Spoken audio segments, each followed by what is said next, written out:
গুনার যতগুলো হাতিয়ার আছে এর মধ্যে সর্বশ্রেষ্ঠ হাতিয়ার হলো চোখ। কথা ঠিক কিনা? এজন্যই নবীজি বলছেন আল্লাহ আইনানে জিনাহুমান নজর ওয়াল উযুনানে জিনাহুমাল ইস্তিমাউ ওয়াল ইয়াদু জিনাগাল বাতশু ওয়ার রিজলু জিনাগাল খুতাম ওয়াল কলবু ইয়াগবি ওয়া ইয়াতামান্না ওয়া ইউসাদ্দিকু যালিকাল ফারজু। আল্লাহর নবী বলেন, ও আমার মায়ের উম্মতেরা, আল্লাহ আইনানে জিনাহুমান নজরু, এই দুইটা চোখের জিনা হলো চোখ দিয়ে দেখা, চোখ দিয়ে বেগার নারী দেখা, এটা হলো তোমার চোখের জিনা। চোখ দিয়ে হারাম জিনিস দেখা, এটা তোমার চোখের জিনা। ওয়াল উযুনানে জিনাহুমাল ইস্তিমাউ, কান দিয়ে গুনার কাজ শোনা, গান শোনা, কান দিয়ে খারাপ কথা শোনা, এটা তোমার কানের জিনা। ওয়াল ইয়াদু জিনাগাল বাতশু, হাত দিয়ে ধরা, এটা হলো হাতের জিনা। হাত দিয়ে বেগার নারীকে ধরা, এটা তোমার হাতের জিনা। ওয়াল ইয়াদু জিনাগাল বাতশু ওয়ার রিজলু জিনাগাল খুতাম, আর তোমার পায়ের জিনা হলো পা দিয়ে বেগার নারীকে নিয়ে যাওয়া। ওয়ার রিজলু জিনাগাল বাতশু ওয়াল কলবু ইয়াহবি ওয়া ইয়াতামান্না ওয়া ইউসাদ্দিকু যালিকাল ফারজু, আর অন্তর জিনা করতে চায়, আর তোমার লজ্জাস্থান জিনার কাজ বাস্তবায়ন করে। এজন্য আল্লাহ তাআলা কুরআনুল কারীমে বললেন, কুল লিল মুমিনিনা ইয়াগুদ্দু মিন আবসারিহিম ওয়া ইয়াহফাজু ফুরুজাহুম।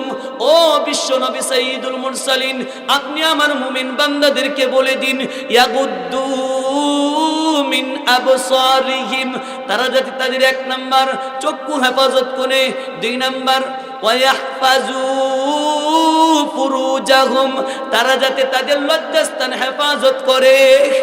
চোখ হেফাজত করে এবং লজ্জাস্থান হেফাজত করে। আল্লাহ তাআলা এই চোখ আর লজ্জাস্থান হেফাজত করার গুরুত্ব বোঝানোর জন্য পুরুষদেরকে বলছেন, আবার সাথে সাথে নারীদেরকেও বলেন, কুল লিল মুমিনাতি ইয়াগুদুদনা, নবী আপনি আমার মুমিনা মহিলাদেরকে বলে দিন, ইয়াগুদুদনা মিন আবসারিহিন্না, তারা যাতে তাদের চক্ষু হেফাজত করে, ওয়া ইয়াহফাজনা ফুরুজাহুন্না, দুই নাম্বার তারা যাতে তাদের লজ্জাস্থানকে হেফাজত করে। চোখ হেফাজত করা আর লজ্জাস্থান হেফাজত করা, চোখ আর লজ্জাস্থান হেফাজত করা একটা ঔষধ, নবীজি হাদিসে বলেছেন। মেশকাত শরীফ 2 নম্বর খণ্ড সর্বপ্রথম হাদিস, নবীজি বলেন, ইয়া মা'শারাশ শাবাব মান ইসতাতা মিনকুমুল বাগাতা ফাল্যাতাযাওয়াজ ফাইন্নাহু আগাযযু লিল বাসর ওয়া আহসানু লিল ফারজ ওয়া মান লাম ইসতাতি' ফালাইহি বিস-সাওম ফাইন্নাহু লাহু বিজাউন। আল্লাহর নবী বিশ্ব নবী সাল্লাল্লাহু আলাইহি ওয়াসাল্লাম বলেন, ও আমার মায়ের উম্মতেরা, মানিস্তাতু মিনকুমুল বাআত, যদি তোমাদের বাআতের শক্তি আসে, ও আমার মায়ের যুবকেরা, আল্লাহর নবী বলেন, যখন তোমাদের বাআতের সামর্থ্য হবে, বাআতের প্রসিদ্ধ ব্যাখ্যা হলো তোমার যৌন শক্তি, বাআতের প্রসিদ্ধ ব্যাখ্যা হলো অর্থ সম্পদ। যখন তোমার যৌন শক্তি থাকবে, দুই নাম্বার অর্থ সম্পদ থাকবে, স্ত্রীর মোহর দেওয়ার টাকা থাকবে, স্ত্রীর লালন পালন করার অর্থ সম্পদ তোমার থাকবে, নবীজি বলেন, ফাল্যাতাযাওয়াজ, তুমি বিবাহ করো। কি করো? বিবাহ করো। দুইটা জিনিস থাকলে, এক নাম্বার যৌন শক্তি, দুই নাম্বার অর্থ সম্পদ। কেন? স্ত্রীকে মোহর দিতে হবে। কথা ঠিক কিনা? বর্তমানে মোহর নিয়ে প্রতিযোগিতা, একজনে লেখাইছে 40 লাখ, আর একজনে কয় লেখো 45 লাখ। মোহর দিবেন না? কয় এগুলো দেওয়া লাগে না। অথচ আল্লাহ কুরআনে কারিমে বলছেন মোহর দেওয়া ফরজ। যে ব্যক্তি এমন নিয়ত করবে যে মোহর শুধু লেখাবো দেব না, এই ব্যক্তি যতবার তার স্ত্রীকে দেখবে, স্ত্রীর কথা শুনবে, স্ত্রীর সাথে আমোদ প্রমোদ করবে, আল্লাহ তাআলা ততবার তার আমল নামায় জিনার গুনাহ লিখে দিবে। যে ব্যক্তি বলে যে আমি মোহর শুধু লেখাইছি আর দেব না, ওই ব্যক্তির স্ত্রী তাকাইলেও হারাম, জিনার গুনাহ হবে, তার সাথে কথা বললেও জিনার গুনাহ, আমোদ প্রমোদ করলেও জিনার গুনাহ। এজন্যই বিশ্বনবী সাল্লাল্লাহু আলাইহি ওয়াসাল্লাম বলেন, ও আমার মায়ের উম্মতের যুবকেরা, তোমরা বিবাহ করার জন্য দুইটা প্রস্তুতি গ্রহণ করো।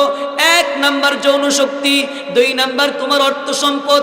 অর্থ যদি না থাকে নবীজি বলেন ফাল্যাসুম, টাকা পয়সা না থাকলে রোজা রাখো, মোহর ছাড়া বিয়া করো না। ফাইন্নাহু আগাযযু লিল বাসর, বিবাহ করলে লাভ আছে। কি লাভ? আগাযযু লিল বাসর, 1 নাম্বার লাভ হলো তোমার চোখ উন্নত হবে, চোখ হেফাজত হবে। 2 নাম্বার ওয়া আহসানু লিল ফারাজ, লজ্জাস্থান হেফাজত হবে। সুতরাং আল্লাহ বলেন চোখ হেফাজত করো, লজ্জাস্থান হেফাজত করো। নবী বলেন চোখ লজ্জাস্থান হেফাজত করা একটা মেডিসিন হলো বিবাহ। বিবাহ করো, তোমার চোখ হেফাজত হবে, লজ্জাস্থান হেফাজত হবে। লুকমান আলাইহিস সালাতু ওয়াস সালাম বলেন, বন্ধু আমি যে এত বড় আল্লাহর ওলি হয়েছি এর পিছনে আমার কয়েকটি আমল। 1 নাম্বার আমল চোখ হেফাজত করেছি, 2 নাম্বার লজ্জাস্থান হেফাজত করেছি, 3 নাম্বার আমি আমার জবান হেফাজত করেছি। এই জবান দিয়ে কোনোদিন গুনাহ করি নাই। জবানে হেফাজত করা অনেক গুরুত্বপূর্ণ বিধান। নবীজি বলেন, ইন্নাল জান্নাতা তাশতাকু আলা 5 নাফার, ইন্নাল জান্নাতা তাশতাকু আলা 5 নাফার তালিল কুরআন ওয়া হাফিজিল লিসান ওয়া মুকসিল উরিয়ান। নবীজি বলেন যে দুনিয়ার প্রত্যেকটা মানুষ জান্নাতের পাগল। নামাজ পড়ে জান্নাতে যাওয়ার জন্য, রোজা রাখে জান্নাতে যাওয়ার জন্য, হজ করে জান্নাতে যাওয়ার জন্য, সমস্ত মানুষ জান্নাতের পাগল। আর আল্লাহর জান্নাত 5 প্রকার মানুষের জন্য পাগল। সুবহানাল্লাহ। 1 নাম্বার তালিয়াল কুরআন, কোরআনে কারীমের তেলাওয়াতকারী। আল্লাহর জান্নাত কোরআনে কারীমের তেলাওয়াতকারীর জন্য পাগল। 2 নাম্বার ওয়া হাফিজিল লিসান, জবানের হেফাজতকারী। যে ব্যক্তি জবানকে হেফাজত করে ওই ব্যক্তির জন্য আল্লাহর জান্নাত নিজে পাগল। 3 নাম্বার ওয়া মুকসিল উরিয়ান, বস্ত্রহীনকে বস্ত্র দেনেওয়ালা। যে ব্যক্তি বস্ত্রহীনকে বস্ত্র দিল আল্লাহর জান্নাত তার জন্য পাগল। 4 নাম্বার ওয়া মুতঈমিল জিআন, ক্ষুধার্তকে আহার প্রদানকারী। যে ব্যক্তি ক্ষুধার্তকে খাবার দিল ওই ব্যক্তির জন্য আল্লাহর জান্নাত নিজে পাগল। 5 নাম্বার ওয়া মান সাল্লা আলা হাবিবির রহমান, যে ব্যক্তি বিশ্বনবী সাল্লাল্লাহু আলাইহি ওয়াসাল্লামের উপর দুরূদ পাঠ করে ওই ব্যক্তির জন্য আল্লাহর জান্নাত নিজে পাগল। সুবহানাল্লাহ। 5 প্রকার মানুষের জন্য আল্লাহর জান্নাত পাগল। এর মধ্যে 2 নাম্বার হলো জবানের হেফাজতকারী। লুকমান আলাইহিস সালাম বলেন, আমি 9টি আমল করেছি, এর মধ্যে 3 নাম্বার আমল আমি আমার জবান হেফাজত করেছি, জবান দিয়ে গুনাহ করি নাই। 4 নাম্বার আমল আমার পেট হেফাজত করেছি, এই পেটে কোনোদিন হারাম খাবার প্রবেশ করাই নাই। ইবাদতের সর্বশ্রেষ্ঠ মূল শর্ত হলো খাবারকে হালাল করা। হারাম খাবার ভক্ষণ করে ইবাদত করলে আল্লাহর দরবারে ইবাদত কবুল হয় না। এজন্যই আল্লাহ তাআলা হালাল খাবারের ব্যাপারে বলতে যেয়ে প্রথমেই বলেছেন, ইয়া আইয়ুহার রুসুল কুলু মিনাত তাইয়্যিবাতি ওয়া আমালু সালিহান ইন্নী বিমা তা'মালুনা আলীম। ইয়া আইয়ুহার রসুল, হে রসুলগণ, কুলু মিনাত তাইয়্যিবাত, আপনারা 1 নম্বরে হালাল খাবার ভক্ষণ করেন। 2 নম্বর ওয়া আমালু সালিহা, নেক আমল করেন। আগে খাবার হালাল, এরপরে নেক আমল। ইন্নাহু বিমা তা'মালুনা আলীম, কেননা আল্লাহ তোমার আমল সম্পর্কে জানেন। সুতরাং প্রথমে আল্লাহ নবীদেরকে বলছেন, আচ্ছা মুরব্বী বাবারা, দুনিয়াতে কোন নবী হারাম ভক্ষণ করেছেন? সুদের ব্যবসা করছে, ঘুষের ব্যবসা করছে? আল্লাহ নবীদেরকে বললেন কেন? হালাল খাবারের তাগিদ করতে যেয়ে আল্লাহ তাআলা প্রথমেই নবীদেরকে বলছেন, নবী আপনি হালাল খাবার ভক্ষণ করেন, এরপরে নেক আমল করেন। দ্বিতীয় পর্যায়ে আল্লাহ মুসলমানদেরকে বলছেন, ইয়া আইয়ুহাল্লাযীনা আমানু কুলু মিন তাইয়্যিবাতি মা রাযাকনাকুম। ও ইমানদার নারী পুরুষেরা, কুলু মিন তাইয়্যিবাত, তোমরা হালাল খাবার ভক্ষণ করো। মা রাযাকনাকুম, আমি আল্লাহ তোমাদেরকে যে রিজিক দান করেছি, আমি আল্লাহর দেওয়া রিজিক থেকে তোমরা সর্বপ্রথম হালাল খাবার ভক্ষণ করো। আল্লাহ মুমিনদেরকে আলাদা আয়াত নাজিল করে বললেন। তৃতীয় পর্যায়ে আল্লাহ সমস্ত মানুষকে আয়াত নাজিল করে বলছেন, ইয়া আইয়ুহান নাস কুলু মিম্মা ফিল আরদি হালালান তাইয়্যিবা ওয়া লা তাত্তাবিউ খুতুওয়াতিশ শাইতান ইন্নাহু লাকুম আদুউম মুবিন। আল্লাহ বলেন, ইয়া আইয়ুহান নাস, হে মানব মণ্ডলী, কুলু মিন তাইয়্যিবাত, কুলু মিম্মা ফিল আরদি হালালান তাইয়্যিবা, পৃথিবীর জমিনে তোমরা যে খাবার হালাল পাও তা ভক্ষণ করো। ওয়ালা তাত্তাবিউ খুতুওয়াতিশ শাইতান, আর তোমরা শয়তানের পদঙ্ক অনুসরণ করবে না। ইন্নাহু লাকুম আদুউম মুবিন, কেননা শয়তান তোমাদের প্রকাশ্য দুশমন।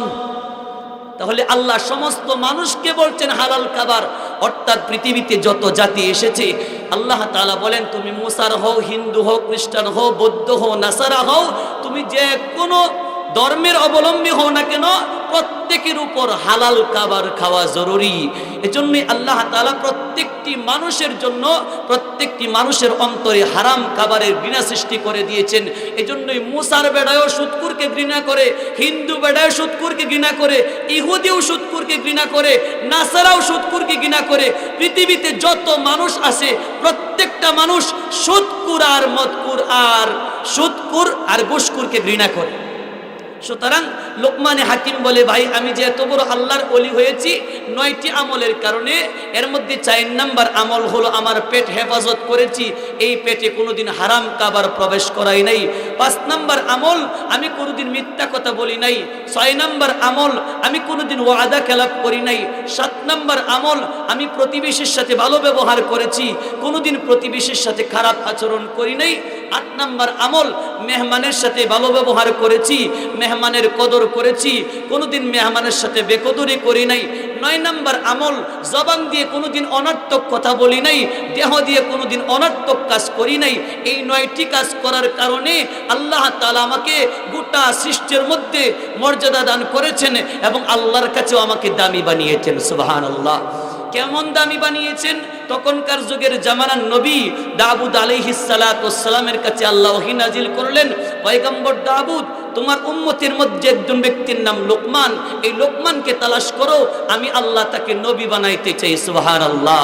অথচ তিনি একজন রাকাল, তিনি একজন গোলাম, তিনি একজন কালো মানুষ। আল্লাহ বলেন, দাউদ, এই লোকমানকে খুঁজে বের করো, আমি আল্লাহ তাকে নবী বানাইতে চাই। সুবহানাল্লাহ।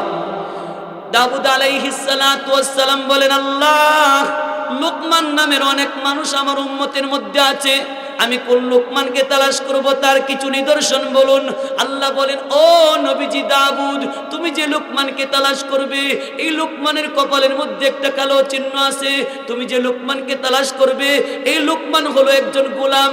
তুমি যে লোকমানকে তালাশ করবে, এই লোকটা হলো কালো। তুমি যে লোকমানকে তালাশ করবে, এই লোকটা হলো খাটো। এই লোককে তুমি তালাশ করো, আমি আল্লাহ তাকে নবী বানাইতে চাই, তাকে খুঁজে বের করো। দাউদ আলাইহিস সালাতু ওয়াস সালাম শহরে খুঁজলেন, পান নাই, গ্রামে খুঁজলেন, পান নাই। এবার ছাগল চরানোর মাঠে গেলেন, যায় দেখে একজন ব্যক্তি, লোকটা খাটো, কপালের মধ্যে একটা কালো চিহ্ন। জিজ্ঞাসা করেন, ভাই তোমার নাম কি? বলে, আমার নাম লোকমান।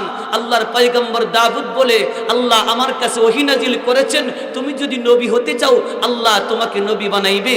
লোকমান বলে, আমার ভাই দাউদ, আমি তো একজন গোলাম, গোলামের দ্বারা নবুয়তির ডিউটি পালন করা কঠিন হবে, গোলামের দ্বারা নবুয়তির জিম্মাদারি পালন করা কঠিন হবে। আল্লাহর কাছে আমি পানা চাই, আমি নবুয়তি চাই না। আল্লাহ তাআলা বলেন, তুমি যদি হিকমত চাও আমি আল্লাহ তোমাকে হিকমত দেব। আল্লাহর ওলি লোকমান হাকিম বলে আমি হিকমত চাই, তাই আল্লাহ বলেন ওয়ালাকাদ আতাইনা লুকমানাল হিকমা লুকমানাল হিকমাতা আনিশকুর লিল্লাহ ওয়া মান ইয়াশকুর ফাইন্নামা ইয়াশকুরু লিনাফসিহি ওয়া মান কাফারা ফাইন্নাল্লাহা গানিয়্যুন হামিদ। আল্লাহ বলেন ও পৃথিবীর মানব জাতি, আমার ওলি লোকমানকে আমি আল্লাহ নবী বানাইতে চাই। আমার ওলি নবীও তো গ্রহণ করে নাই, আমার ওলি হিকমতকে গ্রহণ করেছে। আমি আল্লাহ তাকে হিকমত দান করে